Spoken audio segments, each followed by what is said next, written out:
Hello, hi guys! Magandang hapon sa inyong lahat. This is Chin Rodriguez from my Sagadi channel, a faith healer o Zomata reader. So ngayong hapon na to, tignan natin ang nagsabihin sa inyo ng ating mga gabay. This is monthly gabay for the month of February 2024 for the sign of Sagittarius. So, Sagi, welcome to my channel. Ano kayang messages, advices ng spirit guides ang ating masasaga for today's video? Kanina naman kayang energy or kaganapan sa buhay ng mga Sagittarius ang ating mga hagilap. So, guys, this reading is a general reading lamang, hindi lahat makaka-resonate. Kunin lamang po ang makaka-relate sa inyo and comment down below kung kaninong energy ang ating nasagop. And of course, don't forget to like and subscribe my channel and hit notification bell for more videos update. And of course, guys, maraming salamat po sa mga nag-share ng aking video sa anumang uri ng social media platforms. Maraming salamat po. And of course, guys, maraming salamat din po sa mga walang sawang pagsuporta sa aking channel, lalo-lalo na hindi nag-skip ng ads. Naway pagpalaing kayo ng Diyos at may kapal, siksik liglig, nag-uumapaw ang biyayang manumbalik sa inyo. Umpisahan na natin ang laban for the sign of Sagittarius. So, Sagi, welcome. And of course, umpisahan na natin ang laban for the sign of Sagittarius.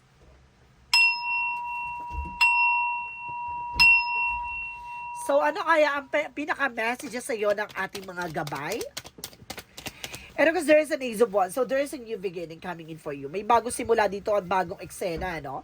At sinasabi sa'yo dito, kumbaga talagang may lalahad sa'yo ang panibagong eksena o panibagong chapter or panibagong simula. And of course, there is Eight of Pentacles, focus, no? Mag-focus ka sa ginagawa mo, no?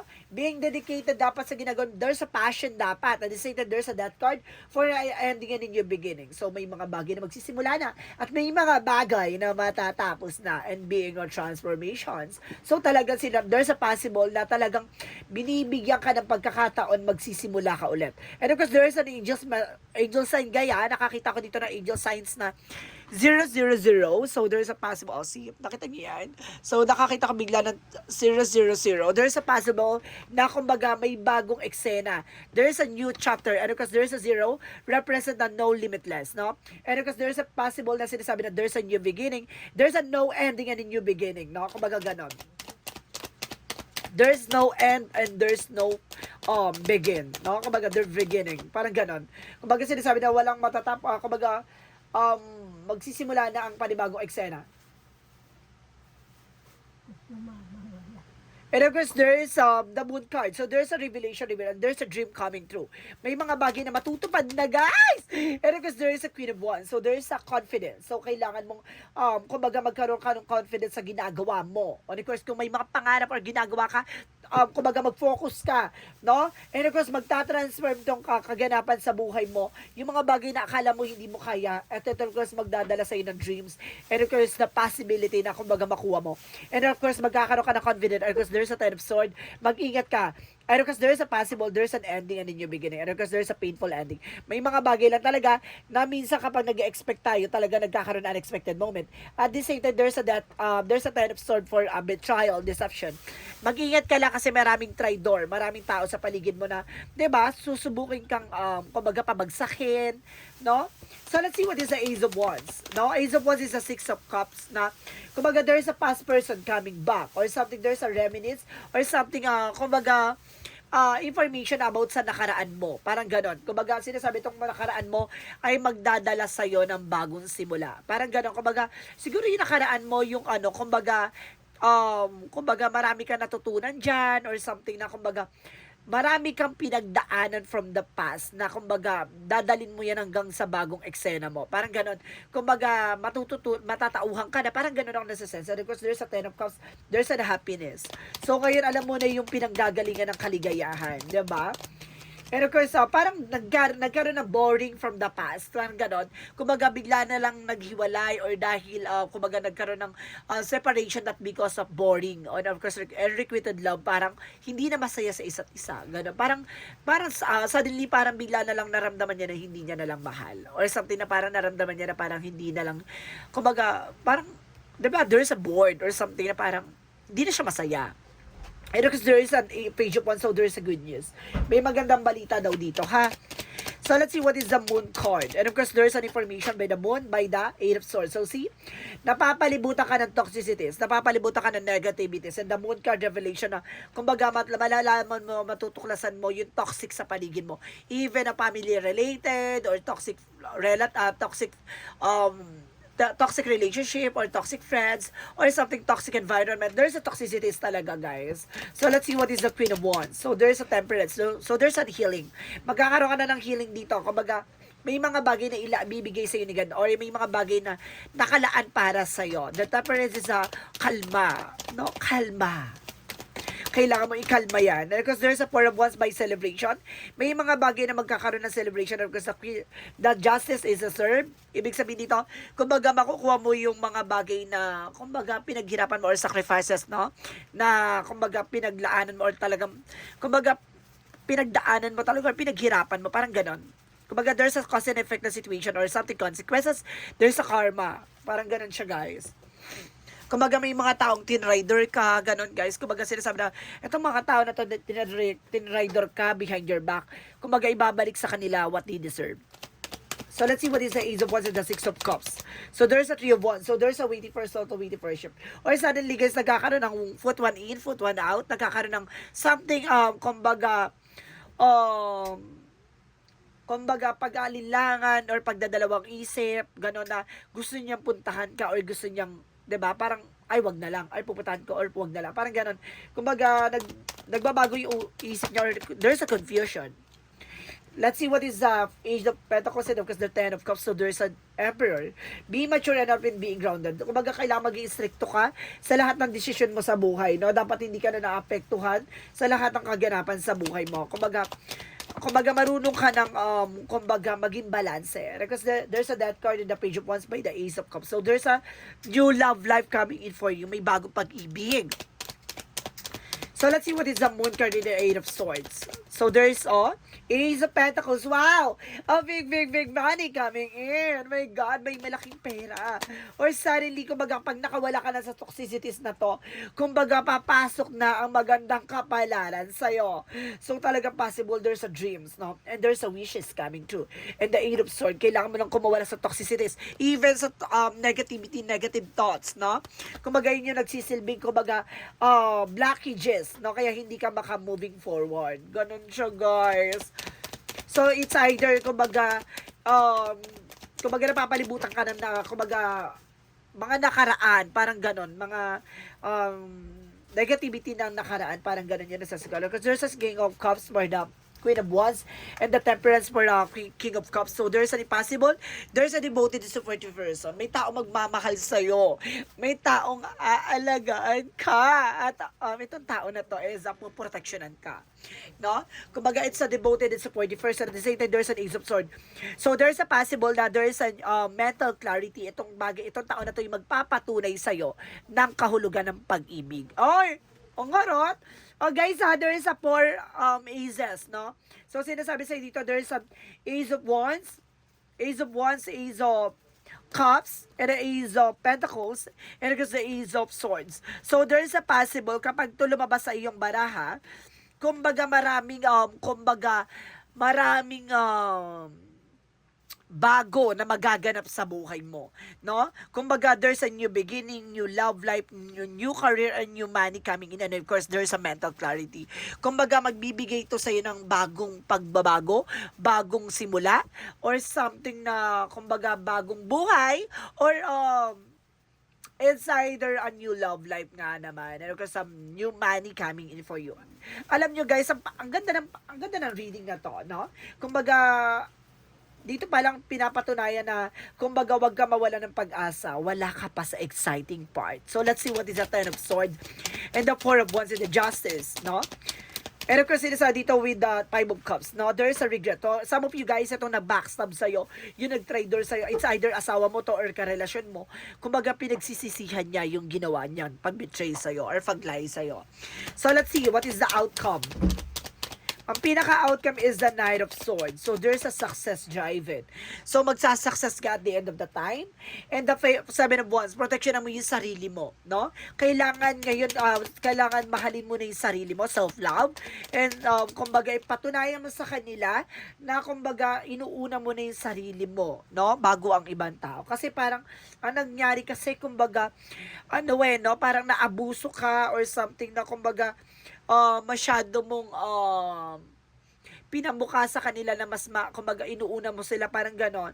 And because there's a Three of Cups, kaya nagkaroon ng third party involved. It's either a family, a toxic family or toxic friend, or it's either toxic relationship or toxic environment. So there's a lot of toxicities out there, no? So let's see what is additional messages for career. Sa career mo naman, so anong pinakahana sa career mo? Sa career, so, there is a Page of Cups. So, makinig ka sa intuition mo, no? May inner voice kang, kumbaga, pakinggan mo. And the Wheel of Fortune is here. Kumbaga, magiging blessed ka pagdating sa trabaho, negosyo, hanap buhay mo. No, iikot na yung kapalaran na papabor na sa'yo. No, makakabangon ka na. No, so let's see about naman sa love life. So there's a Page of Swords, no? There's a spying. No, there's education. No, ibig sabihin may mga bagay na dapat ka nang matutunan. May mga bagay na kailangan mo nang alamin at tuklasin. At maaaring natuklasan mo na nga na kailangan mo dapat natutunan. And of course, there's an Eight of Wands. So there's a past communication. There's a messages. No, itong tao na to nag-i-spy sa'yo. Itong tao na to magme-message sa'yo. Itong tao na to, kumbaga parang sinampal siya ng katotohanan. Parang ganon, no? Kumbaga, dahil sa nangyari sa'yo from the past, or because nagkaroon ng epekto sa'yo, kumbaga, kinarma siya, no? Kinarma siya ng malupit. Ganon. So, let's see. Additional messages for your health. Sa health mo, there's a Four of Cups, no? Kumbaga, ngayon, kumbaga, see, there's a Seven of Swords. Kumbaga, parang kumbaga, nawalan ka ng confidence or kumbaga nawala yung self-esteem mo. Parang ganun, guys, no? Kumbaga, sinasabi dito na, kumbaga, tanggapin mo yung mga bagay na, kumbaga, nangyayari, no? Kumbaga, there's a information na, kumbaga, na ano mo na rin sarili mo, kumbaga, nagkakaroon ng self-sabotage, not because of sa nangyari sa nakaraan. So, ngayon parang hindi mo matanggap na lahat ng ginawa mo, no? Nag-cause talaga to, laking epekto nito sa health mo. No? Na-stress ka, kumbaga, bumaba yung, kumbaga, yung kumpiyansa mo sa sarili mo, yung tiwala mo sa sarili mo. Kaya nagkaroon talaga ng something, sabotage talaga, no? So, let's see what is the magical fairy messages. For magical fairy messages, so, there's a patient please. So, kailangan mong habaan ng pasensya mo. So, kailangan mong habaan ng pasensya mo dito, guys.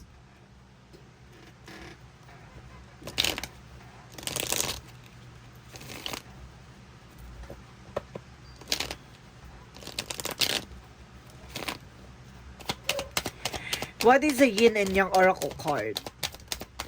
So, there's a growth, no? Kumbaga, magkakaroon ka ng growth and expansion dito, and there's a reflection, no? Kumbaga, dahil din siguro doon sa ginawa mo, no? Nag-reflect lang din sa'yo yun. Kumbaga, masyado ka sigurong open or something, kumbaga, naging transparent ka, no? Kaya ganun parang, kumbaga, inabuso nila ang iyong kabaitan. And of course, masyado ka kasing mapagmahal. Minahal mo siya ng higit pa sa sarili mo. And of course, there's a Ace of Waters, Pisces, Cancer, Scorpio. So, may kinalaman ng Pisces, Cancer, Scorpio sa'yo. So, let's see what is additional messages for Archangel Michael. So, oh my God.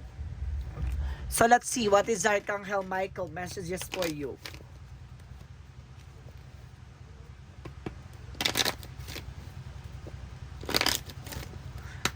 Archangel Michael messages. Romance angel are helping you. So, nandito Archangel na Michael para tulungan ka pagdating sa relasyon.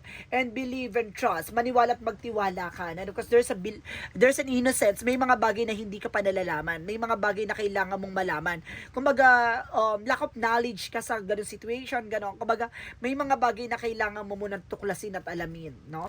Kumbaga, para ka nag-aaral Kumbaga, kailangan mong i-enhance yung knowledge mo, yung skills mo, even your abilities, no? Nang sa ganun, kumbaga, magamayan mo yung mga bagay na kailangan mong gawin. So, let's see what is Archangel Raphael messages for you is listen to your intuitive feelings, no? Makinig ka sa intuitions mo, no? Makinig ka dyan sa binubulong sa'yo ng iyong gabay, no? So, let's see what is additional messages for angel spirit guides. And of course, guys, there's a regret, no? May mga bagay na, kumbaga, hindi na mababalik ang nakaraan, pero pinagsisisihan ko ano yung nangyari sa nakaraan. And of course, there is a possible, by, gratitudes, no? Maging thankful ka na lang yan kasi it's an opportunity na, maramdaman mo at maranasan mo kung ano yung, kung ano yung mga dapat mong maranasan, no? Diyan sa situation mo ngayon. Kumbaga, nandiyan ka sa sitwasyon mo, may mga bagay na kailangan mo matutunan. Hindi ka nilagay dyan para lang sa wala. May mga bagay na kailangan mong tuklasin at alamin, no? And of course, there is energy healing. So, kailangan mo ng healing session, no? May healing dito. And of course, there is a talk to your angels. So, kailangan mo ng, kumbaga, kausapin yung mga gabay mo, humingi ka ng, kumbaga, protection, guidance, no? So, let's see what is the chakra messages. What is the chakra messages? There's a grip, no? Kumbaga, may mga bagay na hindi mo na masisisi or hindi mo na mababalik, no? Kumbaga, kailangan mo lang matutunan yung mga bagay-bagay na pinagdaanan mo. And there's a growth, no? Kumbaga, papalawakin at papalakihin ang iyong kaalaman at iyong karanasan. So, let's see. What is the additional messages? So, there is a full moon by commutation. So, ibig sabihin talaga, maging masaya ka kung ano man ang sitwasyon mo or grounds mo. And of course, there is a balance. Maging balanse ka, no? Kumbaga, wag ka masyadong magkwento sa paligid mo kasi hindi mo alam kung sino ang totoong kalaban mo. Now, let's see additional messages. Additional messages. So, there is a fall into my arms. So, ibig sabihin, surrender mo. No? May mga bagay na hindi pa para sa'yo. May mga bagay na, kumbaga, hindi pala sang-ayon sa'yo. No? Kumbaga, akala mo, itong tao na to ay kaibigan mo. Itong tao na to, kumbaga, ginagabayan kayong pala. Diba? Kumbaga, naiinis na sa'yo. Parang gano'n. And there's a weight of the word. So, let it go. Mag-set ka ng boundaries. May mga bagay na hindi mo dapat dinadala. No? Or may mga bagay na, kumbaga, hindi mo dapat, kumbaga, binibit-bit, no, sa kasalukuyan, no? Kapag alam mo na mabigat yung mga bagay na yan, i-let go mo, no? Ibig sabihin, hindi yan para sa'yo. Sa end of the cycle approaches, so ibig sabihin dito, kumbaga, matatapos na yung mga yugto ng mga, kumbaga, kahirapan or pananakit or something, kumbaga, matatapos na. And of course, there's you're very close to achieve your goal. Napakalapit na para matupad mo na yung mga pangarap mo, no? Ngayon ka pa ba susuko? Diba? And of course, there's a happy family. So, ibig sabihin, magiging masaya ka dito, no? And there's the thinking man. So, itong tao na to, tinitignan ka bilang isang diamond. So, if you are women, so, pag ikaw naman ay men, meron kang, kumbaga, mayroon kang taong minamahal o mina-attract ka sa tao na yon, kaya parang tinitingnan mo isa siyang diamond. There's a strategy. Gamitan mo yan ng strategiya. No, nang sa ganun magawa mo yung mga bagay na kailangan mo maisakatuparan. So, let's see what is the romance angels. Romance angels, there's a chemistry. So, there's a possible na yung taong makikilala mo ay malakas ang chemistry, or either tong tao na to kasama mo or asawa mo ay malakas ang chemistry nyo. And it's safe for you to love, no? Safe daw sa'yo pag nagmamahal ka kasi lahat nagagawa mo. No? Kumbaga, there's an inspiration na nagbibigay sa'yo ng motivation. So, let's see what is the angel's answer. Anong kasagutan dito sa iyong reading? So, there's a year from now. Ngayon taon na to, magsisimula na ang panibagong chapter ng buhay mo. No, maraming magbabago ngayong taon na to at it's up to you. No? Nasa sa'yo pa rin ang magiging desisyon. Kung babaguhin mo or kung hayaan mong masira ang buhay mo. There's a no. May mga bagay na marunong ka dapat humindi. Puro oo, hindi puro oo, no? Oo na lang ng oo, dapat marunong ka rin humindi. So, let's see what is the Jesus loving quotes. Jesus loving quote said, be a good comfort, your faith has made you whole. Ibig sabihin dito, kumbaga mas maganda yung, ano tawag dito, kino-comfort mo yung mga tao sa paligid mo, lalo-lalo yung mga taong, di ba, pinahalagan mo. And of course, magtiwala ka lang ng mga bagay na ibibigay sa'yo ayon sa kalooban ng Diyos, no? Kumbaga, marunong ka dapat magmahal ng mga tao sa paligid mo. Na mahalin mo yung mga taong kahit na, di ba, yung parang, kumbaga yung mga tao kahit na pinagchismisan ka behind your back, no? Kumbaga mahalin mo sila the way na parang, di ba? Kumbaga walang ngit-ngit at galit sa puso mo, no? Kumbaga hayaan mo na, basta wag ka na lang magtitiwala, no? at maniniwala. Basta ang paniniwalaan mo ang ating Panginoon. Kasi bubuuin niyang yung pananampalataya at paniniwala. There's a 7 for I am the brilliant, no?